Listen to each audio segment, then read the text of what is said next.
आज का हमारा सबसे पहला बिज़नेस है वॉलपेपर का बिज़नेस।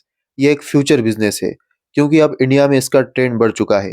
आने वाले टाइम में इसकी और भी डिमांड बहुत बढ़ने वाली है, क्योंकि इंटीरियर डिज़ाइन के लिए लोगों का नज़रिया बदल रहा है।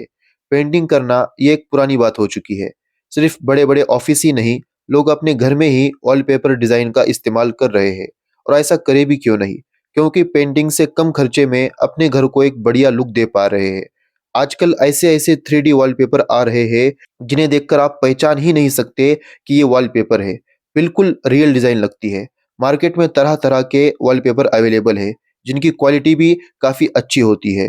तो इस बिज़नेस में आगे बहुत अच्छा स्कोप है। इसमें आप किसी डीलर से बात करके उसके साथ पार्टनरशिप भी कर सकते हो या फिर सस्ते में माल लेकर अपनी शॉप भी ओपन कर सकते हो। दूसरा बिजनेस आइडिया है आर्टिफिशियल ज्वेलरी का बिजनेस। आजकल मार्केट में सोने चांदी से ज्यादा तो आर्टिफिशियल ज्वेलरी की धूम मची है और इसके बहुत सारे रीजन है, क्योंकि आज के इस महंगाई के ज़माने में हर किसी के लिए सोने चांदी की चीज़ पहनना मुमकिन नहीं है और ऐसे में हर एक डिज़ाइन में बहुत ही कम पैसों में आर्टिफिशियल ज्वेलरी अवेलेबल है। आर्टिफिशियल ज्वेलरी टिकाऊ भी होती है। आर्टिफिशियल ज्वेलरी बिजनेस के कई सारे फायदे हैं। सबसे पहले तो इसमें बहुत तगड़ा प्रॉफिट होता है। आपको बस लेटेस्ट ज्वेलरी का कलेक्शन रखना है। अगर आप ऐसा कर गए तो आप बहुत आगे जाओगे। इस बिज़नेस का एक और फ़ायदा ये है कि आप इसे बहुत कम पैसों में भी शुरू कर सकते हो। आप इसे ऑनलाइन या ऑफ़लाइन भी सेल कर सकते हो। अगर आपका बजट शुरुआत में कम है, तो आप इसे अपने घर से भी शुरू कर सकते हो। अगला बिज़नेस इसे कोई भी कर सकता है और अपने घर से कर सकता है। सबसे अच्छी बात ये है कि इसमें ना तो आपकी कोई इन्वेस्टमेंट लगनी है और ना ही आपको कोई कस्टमर ढूँढने जाना है। इसलिए आजकल ये बिज़नेस बहुत ट्रेंड कर रहा है। स्विगी, ज़ोमैटो जैसी कंपनियों के बारे में आप जानते होंगे। आपको क्या लगता है कि ये अपने सेपरेट होटल या रेस्टोरेंट खोलते होंगे?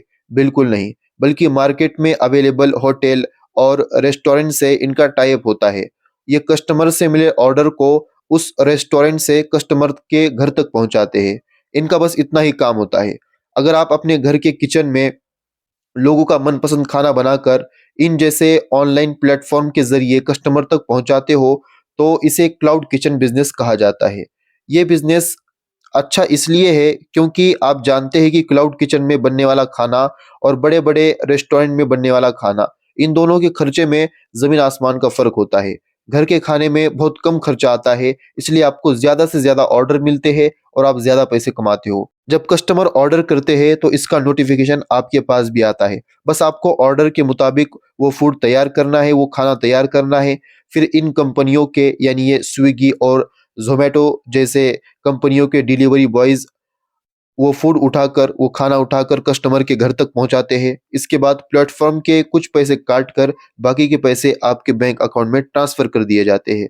इस बिज़नेस में आप रोज़ के हज़ारों रुपए तक कमा सकते हैं। डिपेंड करता है कि आप किस तरह का फूड, किस तरह का खाना लोगों को प्रोवाइड कर रहे हो। तो ये थे आज के ये बिज़नेस। उम्मीद है अच्छे लगे होंगे। कैसे लगे ये कमेंट सेक्शन में ज़रूर बताएँ।